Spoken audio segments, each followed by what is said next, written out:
जिस गन्ने से गुड़ इतना काला होता है उसकी चीनी इतनी सफेद कैसे हो गई? केमिकल्स उसमें डाले जाते हैं। और मैं एक चीनी मिल के अधिकारी जो मैनेजर है, मैं उनकी बात आपको बता रहा हूं। उन्होंने कहा कि मुझे लगभग 12 साल हो गए चीनी मिल में काम करते हुए, और जब से मैंने काम करना शुरू कर दिया चीनी मिल में, तभी से मैंने घर में चीनी लाना ही बंद कर दिया। मैं तब से अपने बच्चों को चीनी खिलाता ही नहीं हूं, जबकि नौकरी से सैलरी वहीं से मिलती है, मगर चीनी नहीं। मैंने कहा कि आखिर कौन सी घटना घटी जिसके कारण से आपने ऐसा किया?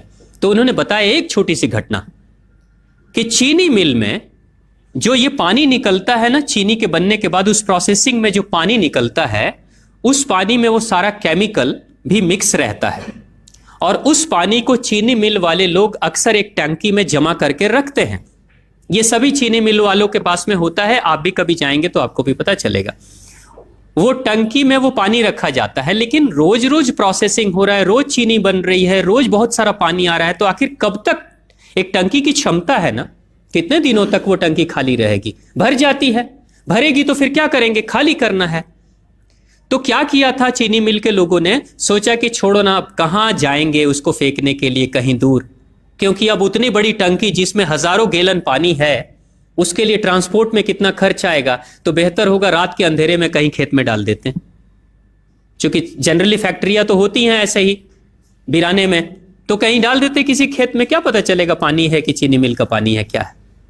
तो ये सोचकर मैनेजमेंट वाले लोगों ने रात में ही उस पानी को खेतों में छुड़वा दिया, और नतीजा ये हुआ कि उस खेत की सारी फसल जल गई, मिट्टी बंजर हो गई। और जब किसान पता करने लगा कि आखिर क्या हुआ मेरे खेत में, जब चेकअप कराया वो मिट्टी का, तो पता चला कि इसमें तो चीनी मिल का जो वेस्ट मटेरियल है वो डाला गया है। तब उसको खबर मिली कि हाँ, किसी स्टाफ ने बताया कि हाँ, हमारे चीनी मिल से ही पानी डाला गया था आपके खेत में, और पूरी मिट्टी बंजर हो गई। उसने केस कर दिया और चीनी मिल वाले को मुआवजा देना पड़ा लाखों रुपए। तभी से वो स्टाफ कहते हैं कि जो मिट्टी को बंजर कर दे वो इंसान के शरीर में जाए तो क्या करेगी। उसी के बाद से मैंने अपने घर में चीनी लाना बंद कर दिया। और सच्चाई है, लगभग अगर आप देखेंगे तो अंग्रेजों के आने के समय अंग्रेज पहला चीनी मिल इन्होंने भारत में ही लगाया था।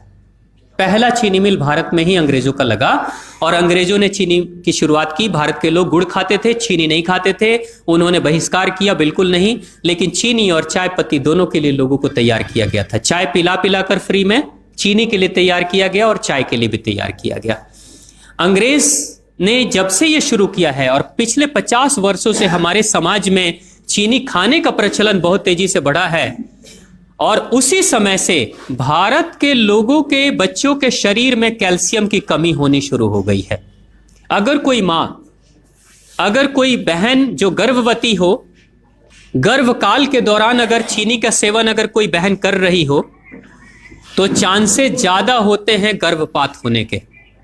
कोई मां अगर बच्चे के जन्म से पहले 1 साल पहले से ही चीनी छोड़ दे और सामान्य भोजन करे, अपना ही दूध बच्चे को पिलाए, और कम से कम 5 साल तक बच्चे को चीनी ना खिलाए, खुद को चीनी ना खिलाए, उस बच्चे को कभी भी ऑस्टियोपोरोसिस की समस्या नहीं हो सकती। कैल्शियम की कमी उसके शरीर में कभी नहीं होगी।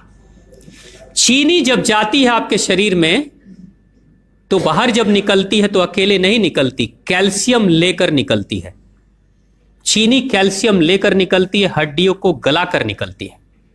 और जिसके शरीर में कैल्शियम की कमी हो जाती है, उसके शरीर में मैग्नीशियम, पोटेशियम, आयरन सबकी कमी हो जाती है। कैल्शियम वो तत्व है कि जिसके शरीर में कम हो जाए, सारे तत्व कम हो जाएंगे, और कैल्शियम की कीमत पे चीनी हम खाते हैं। भारत, पाकिस्तान, बांग्लादेश, नेपाल, ऐसे कुछ देशों के अलावा दुनिया के बहुत सारे ऐसे राष्ट्र हैं जहां चीनी का इस्तेमाल ही नहीं होता। आज भी चीनी खाते नहीं, बहुत सारे देश नहीं खाते बिल्कुल।